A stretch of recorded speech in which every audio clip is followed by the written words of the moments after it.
know, but let's see, right? So our program is a 2-year MA program.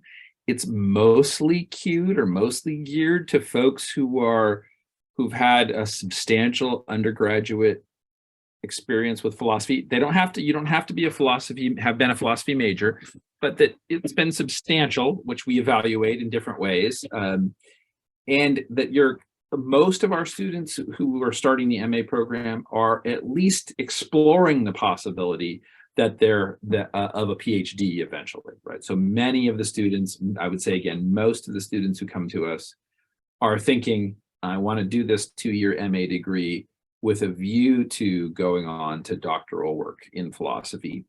And we're a really good place for those folks, both because for those folks who decide they really do, in fact, want to go on and do a PhD, we've been very good at helping them develop into the kind of scholars that can get into very good PhD programs. And that's on the positive side. And then there's another part of it that sometimes is just discovery that you really don't want to do doctoral work in philosophy. And we can be a very good service for that too. You get 2 years to do philosophy, and you can come to discover quite reasonably that, hey, I don't want to spend the next 6 or 7 years doing doctoral work and give my life to philosophy. Sometimes the way I put this when I'm talking with our students is that, someone like me has married philosophy. We've now been married for, 25 years or something.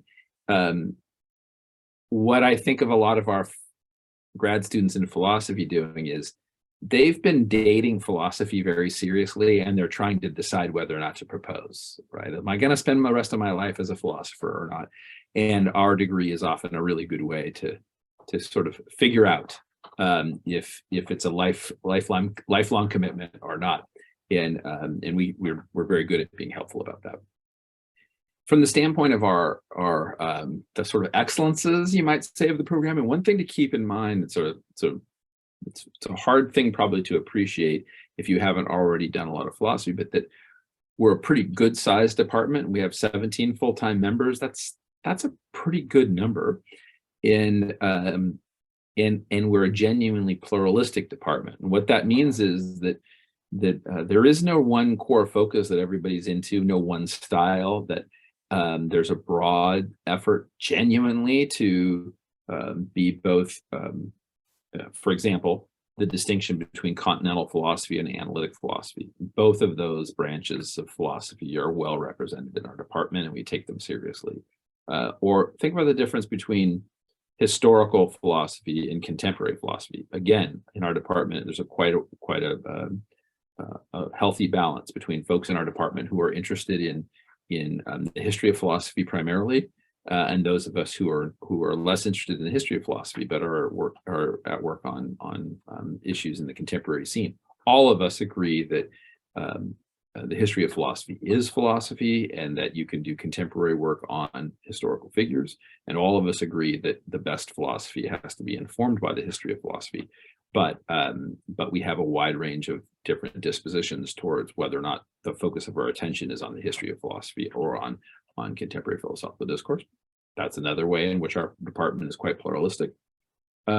It's also pretty good on, this isn't our strongest feature, but it's one we take seriously, on the difference between, or the pluralism about what you might call Western and non-Western, or Western and world philosophy. So we do pretty well with Asian, Chinese, especially philosophy. Robin Wang and Josh Mason are wonderful scholars. Robin Wang is a first-rate Chinese scholar, and Josh does Japanese philosophy as well. And we have a few folks in the department who have interest in Latin American philosophy. So some efforts to be more plural with respect even to sort of regions and concerns for the regions.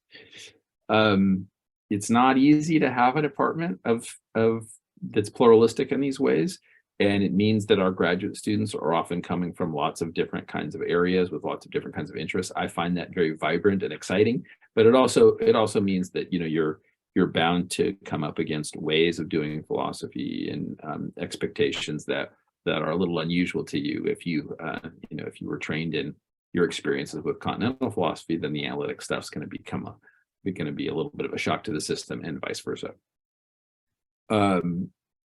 If you think about the core strengths, what sometimes we think of as core strengths or signature strengths of our department, we tend to think of them like this, like there's contemporary continental philosophy is a core strength.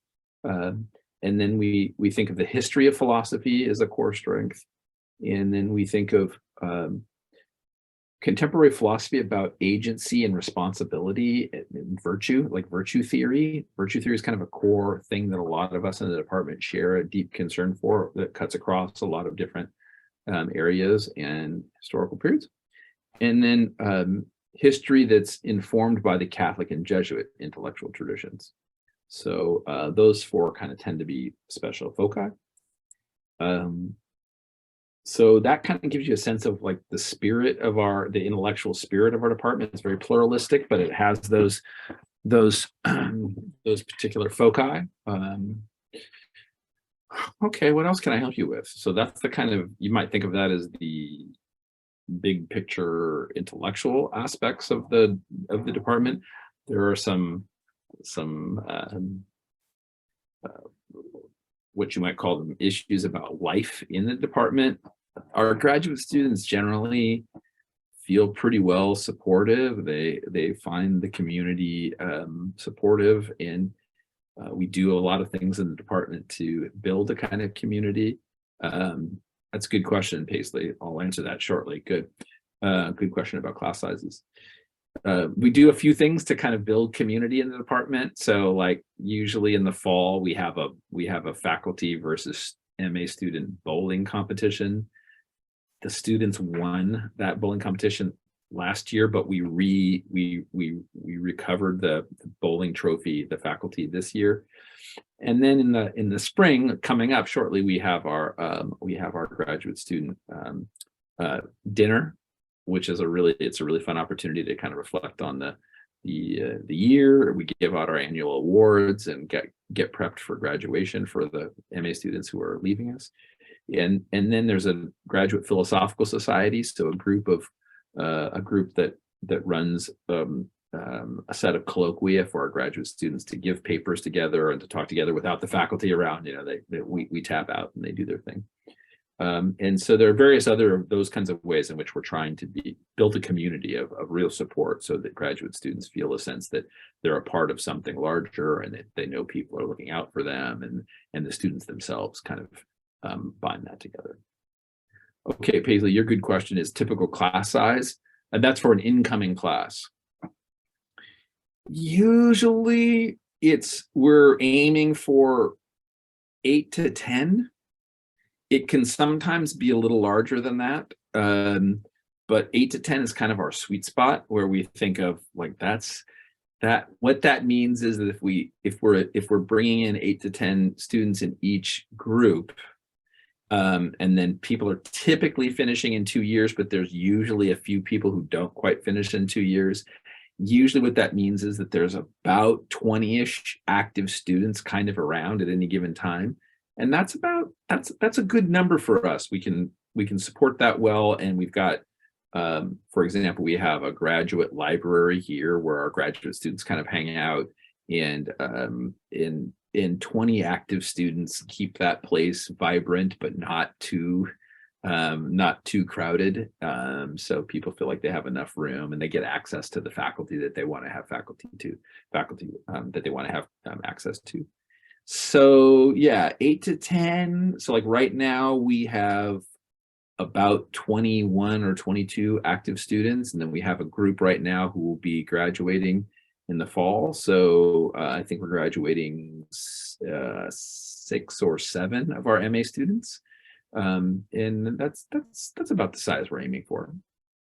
And maybe I should say about that, Paisley, too, is that the seminar, what that means is that the size of the seminars is roughly, most of the seminars are going to have about that number in them. So a typical evening seminar, our seminars typically run at 4 p.m. in the afternoon. They run 2.5 hours. And usually those will have 6 to 12 students in them, each of the seminars. 12 feels like a little much. If we could avoid 12 for seminars, that would be good. But I think we have one this semester that's got 15 in it, just because the topic was really interesting to a lot of people. But most of your seminars will have probably average 8 or something like that in your seminars. Does that help with that? What else might be useful? Mauricio is asking, do students apply to PhDs in Europe? Yes, we do. We do have a good number of folks who are interested in doctoral work eventually in Europe. And we've done pretty well there. We've had some of our students go to University College Dublin. We've had our students go to Louvain. Students go to some German schools. Professor Wilson's got connections in Germany, and Professor Kaiser has connections in Germany.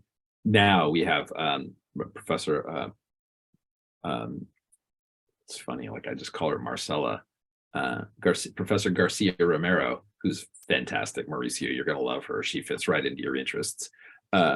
She's got really deep connections in Germany now. So, and knowing what I know about some of your interests, that might be a natural fit for you in some ways.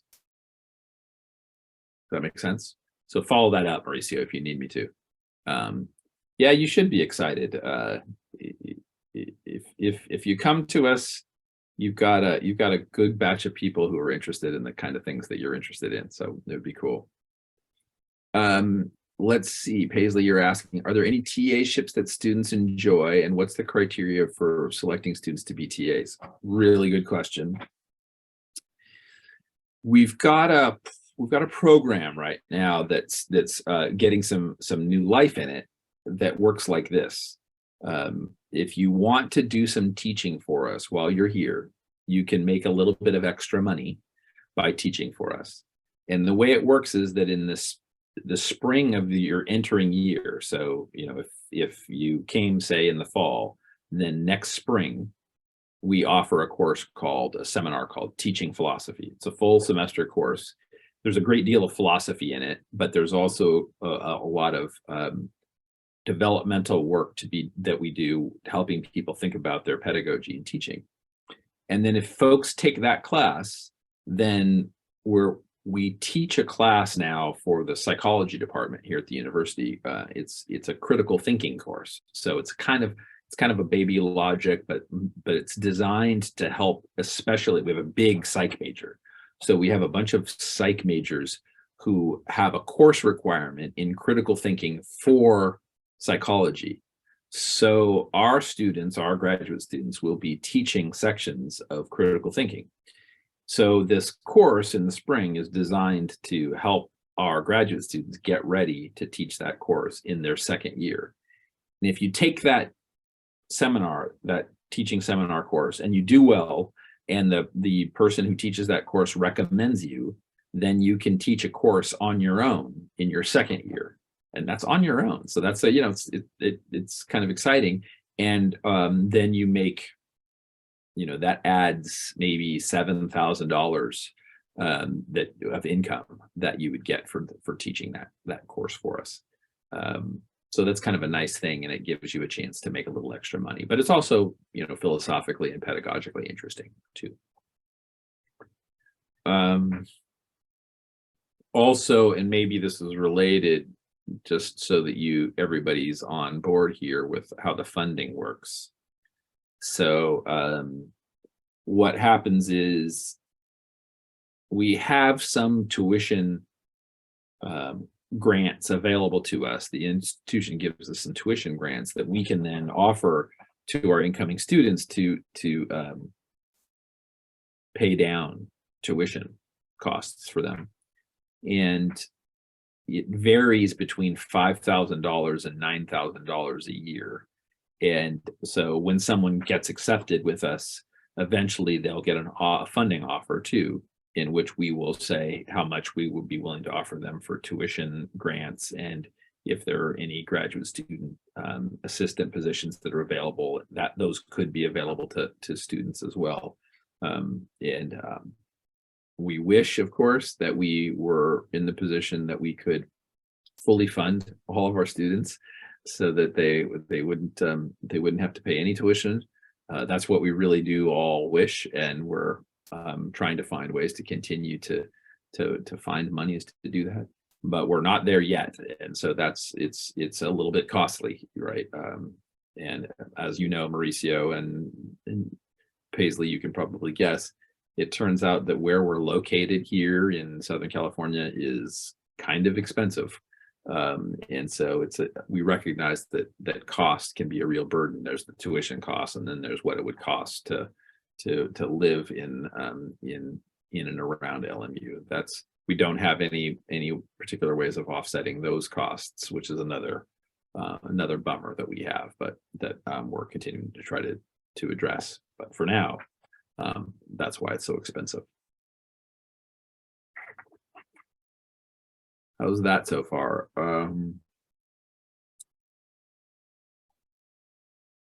Specific interests or questions about the program and about what we're up to, about any faculty that you think are especially exciting, or that you want to know if they're decent?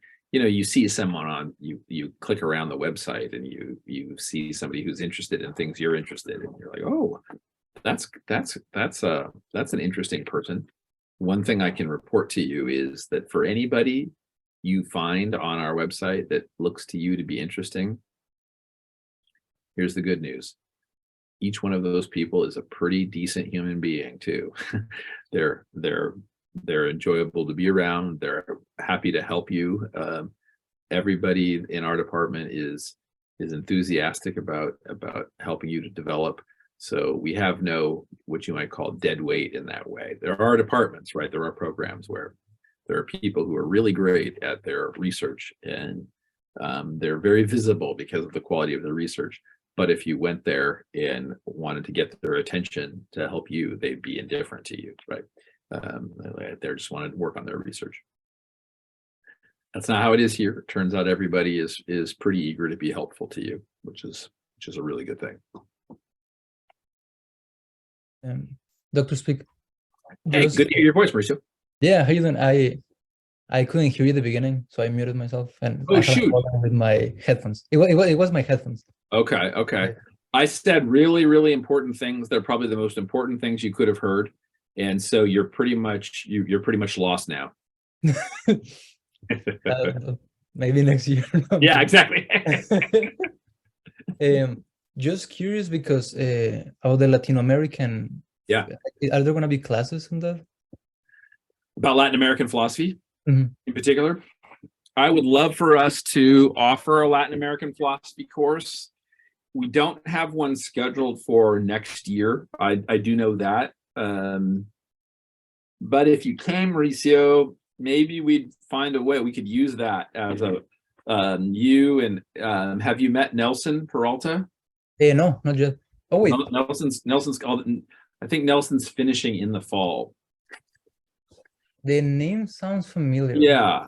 I was thinking maybe you would have bumped into him, but maybe we can leverage if there's a little core interest here, and Professor Stone does some Spanish philosophy, but if I think to get a good Latin American philosophy course, we need to talk Marcella into it.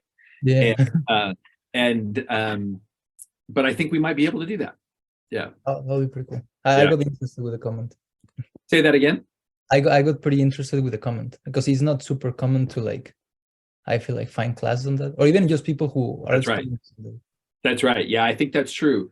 But it's a pretty rich tradition, and I think contemporary philosophers in the U.S. are beginning to see that more and more. I mean, I've got these friends of mine, Mauricio, who tell me I should teach the course, and I still feel awkward about it. I mean, I'm really interested in some of the key figures, and so maybe I should. They tell me I'm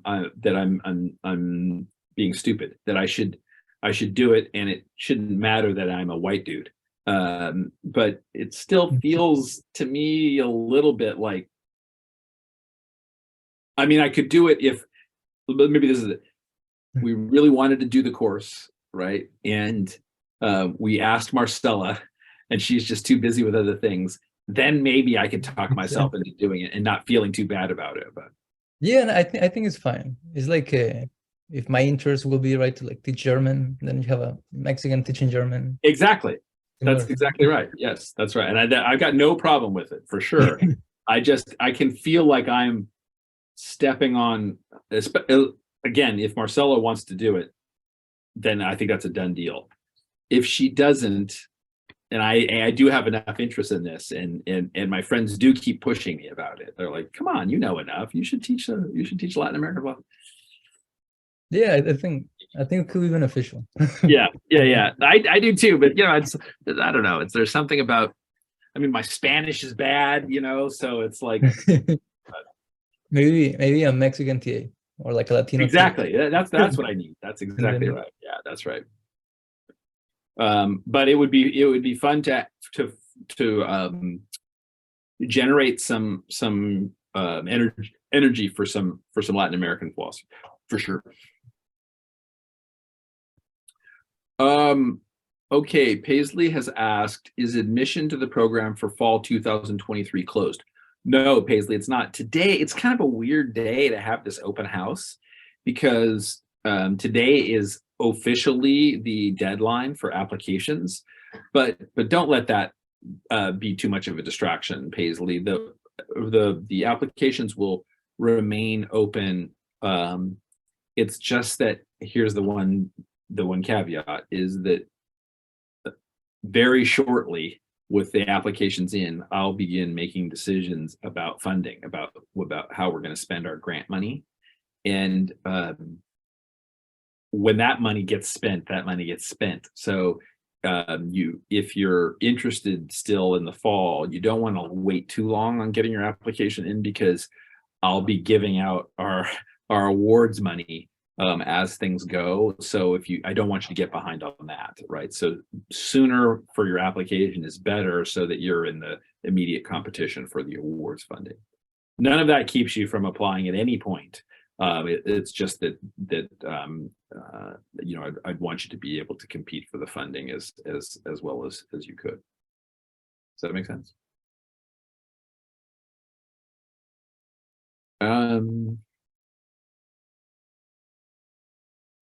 What else do we need to talk about? Mauricio, you've been around the place a little bit. Our campus is really ugly, isn't it?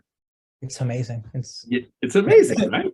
It's very beautiful actually. And I don't know if I'm not overstepping, right? But like if Paisley needs help with international stuff, especially because I'm from Mexico. I did all the international applications.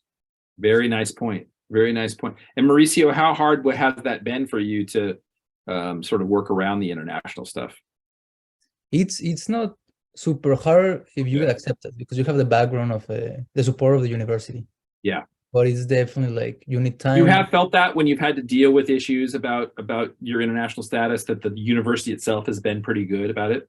Yes, absolutely. Like they have a pretty good department, and the main thing is like getting your visa on time, which it takes a few months. Exactly. Yeah. That is probably a good thought for you, Paisley, is just thinking about if you're coming from Ghana, how soon does one need to get one's visa situation going, and how does the university help? But I'm glad to hear you say, Mauricio, that you found the university helpful. That's what I would have said, but then I'm glad that you were here to confirm that in fact you've had that experience with it. Yeah, absolutely. And same with the apartment cost and stuff like that. Like, yeah, I feel like once you get here, you get to know everything, right? Like, but it will have been useful to know a bit more before like spending certain amount of money in certain things. Yeah. Right. Good. Yeah. I appreciate that input. Thanks, man. Of course. I don't know what anything else that's sort of on your minds that I can help with question wise.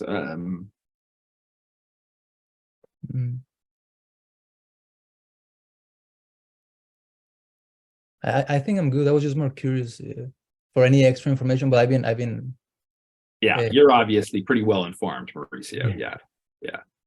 And Uh, oh no, and I can say to Paisley too, like I graduate undergrad in philosophy too, and it's a great experience. So yeah. I'm Yeah, excited to. that's right.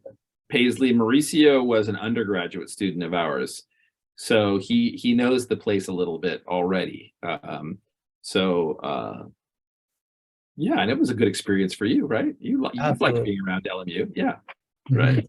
Yeah, and really great professors. It's very supportive, the environment in LMU. Yeah, that's right. Yeah. Trying to think if there's anything that I ought to add. There is this one bit for sure. I'm going to put in the chat right now. I'm putting it in now.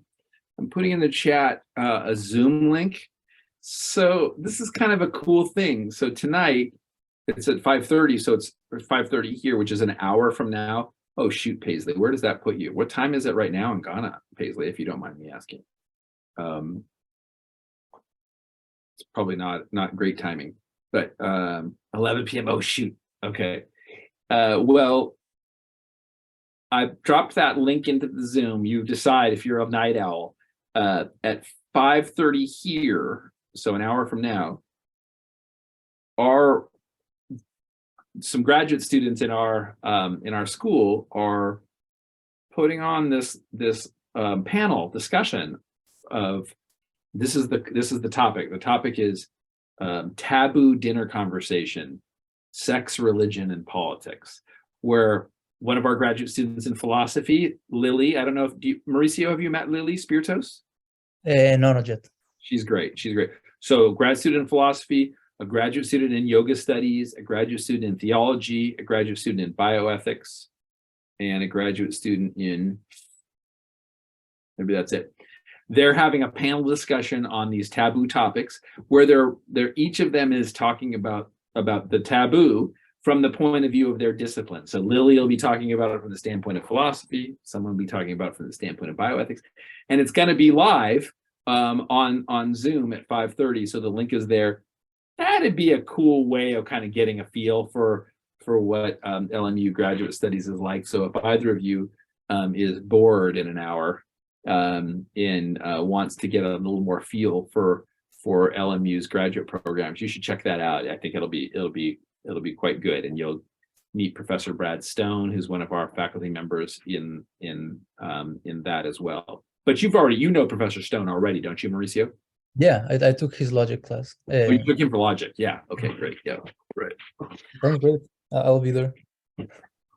Yeah, if you can stay up, Paisley, go for it if you're a night owl. But also getting your sleep is important too. So well, I feel like I've given you things I'd want to let you know about, and Mauricio, I especially appreciate you sort of confirming my, Yeah, of course. one thing that people reasonably worry about with a graduate program, especially if you're going to travel to it from a long way, is Ghana is an especially compelling case, but it happens when it's people just coming from across the country too, is, hey, if I go there, am I going to just be all alone? Right?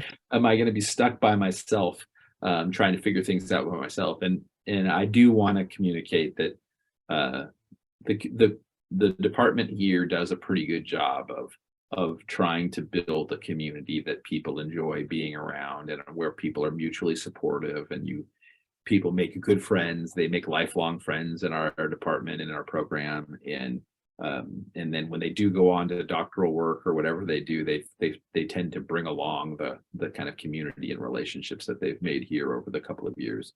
So I think that's pretty sincere and consistent. So that's a good thing to maybe take note of, and maybe end on that point. So unless you guys have got anything else, I don't want to drag you guys out if you've got enough, but I'm also totally happy to answer any questions.